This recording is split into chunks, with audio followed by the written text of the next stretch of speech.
want to do is dive into a couple of, as I noted, a couple of other industries and see how they have evolved and how they've thought about some of these shifts to help us think about what that might look like, what those investments might look like, how we think differently about the future.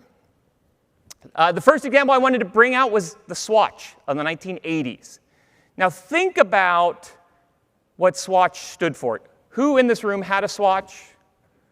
Bunch of you, that's perfect. How many of you wished you had a Swatch, but you didn't have a Swatch? How many of you are still coveting some Swatch that you weren't able to get a hold of? Yes, I know, me too. There was a Swatch I always wish I had. How many of you had multiple Swatches that you wore at the same time? There's great irony in that if you think about what the Swatch watch was, right? This was a Swiss watch, and so it relied on all of the essence that a Swiss watch delivered. It was all about, and you look back, this is the very first advertisement for Swatch, but if you look back at some of the old advertisements, it focuses on precision.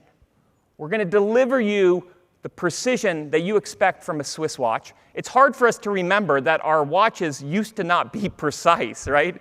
We've become so accustomed to a digital world where the clock is always right that there was a time when your watch maybe didn't quite run on time.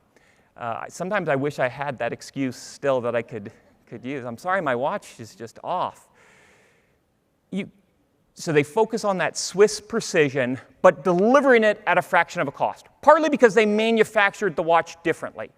They cut down the number of parts, and that allowed them to deliver it at a lower cost. But they also added a different element to the experience, a fun element, a colorful element, a playful element. So they took what they had, and they built upon this great legacy of Swiss watches, but they delivered a completely different experience to a very different customer as a result of that shift.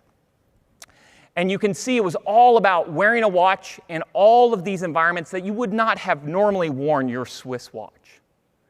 When you think about things like playing tennis, you're not going to wear your Swiss watch to play tennis, but you would wear a Swatch to play tennis. In fact, as you see, maybe you'd wear 8 Swatches to play tennis. Maybe you'd wear 4 on each watch.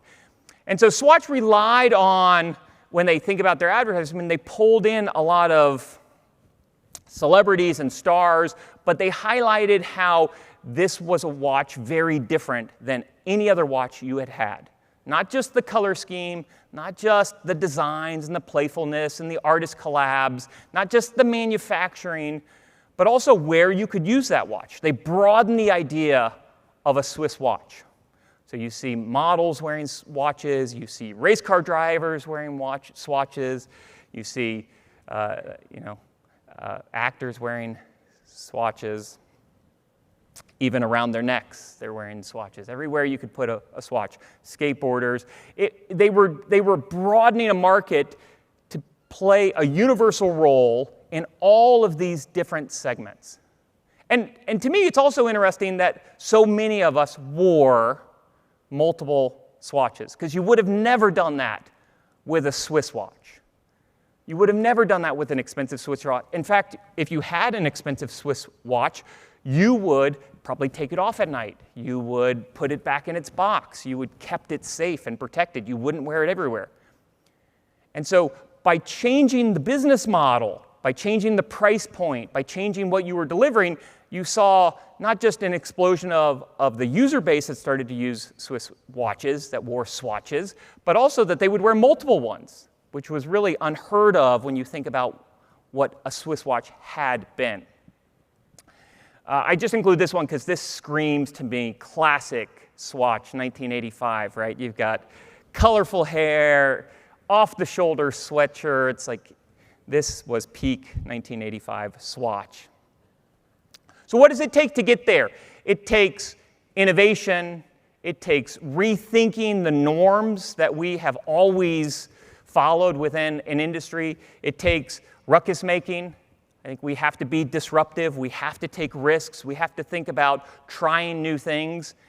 And when you think about an uncertain future, we can't get there just by predicting it. We get there by preparing for multiple divergent futures. We get there by preparing for uncertain futures and, again, having options that we can then take advantage of when that future arrives. A couple of other examples. In the 1990s, late 1990s, 1999, PlayStation introduced the PlayStation 2. And when they started talking about the PlayStation 2, which would launch in 2000, they talked about it being a home computer for the living room. And that got Microsoft's attention. Because Microsoft said, we're the computer company. We want to put a computer in every home. And so if you're going to put computers in the living room, we've got something to say about it. So a year later, 2001, they launched the original Xbox. Now, the PlayStation 2 outsold the Xbox by a significant margin. From 2000 to 2005, the PlayStation 2, which would go on to be the most purchased game console in history, sold about 100 million or so game consoles in that 5 years. Xbox sold a quarter of those, sold about 25 million during that period. But it did knock out GameCube. It did find some success. Microsoft business model, they were still sorting it out. They lost significant money on every single unit. The manufacturing cost for an Xbox was around $400 at the time. They were selling them, when they lowered the price, at under $200. So it wasn't a successful proposition at first when they're selling those game consoles. And then at the time, a game console cycle was typically 5 to 6 years. So as we moved into 2005, the next iteration of the game cycle was upon us. And so you had PlayStation introducing the PlayStation 3. They were going to launch in 2005. You had Xbox with great fanfare introducing the Xbox 360 as their competition. And they both focused on the hardware, the graphics capabilities. These were high-powered machines. These were going to be expensive devices.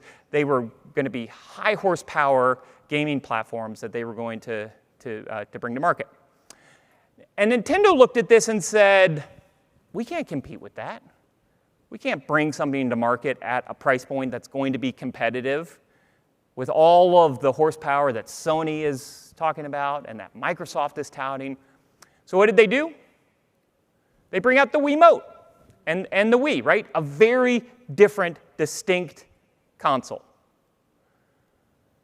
And you see it in some of their commercials where they look at a very different gaming experience. It was a much lower price point, half the price at start of some of the other game consoles. And you see it pulling in all of the family to play. Again, broadening the market to include people like the parents who hadn't been playing Xbox 360 or playing the original Xbox or the PlayStation 2. They start to broaden it out.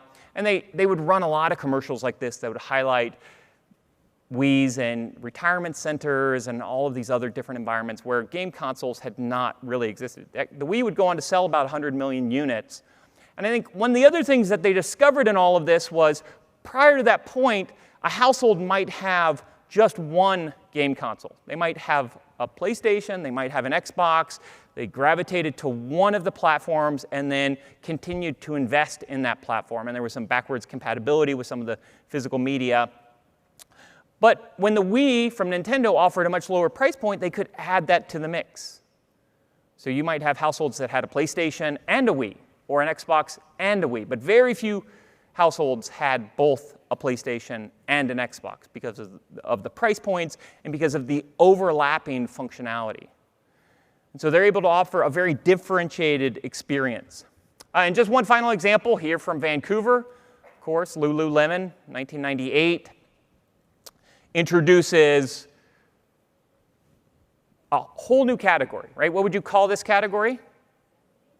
Athleisure, right? The idea of attractive, athletic, comfortable clothing. One of the richest people in Canada started this clothing company to help drive this whole new category, drive a whole new industry, and broaden out what they were able to do.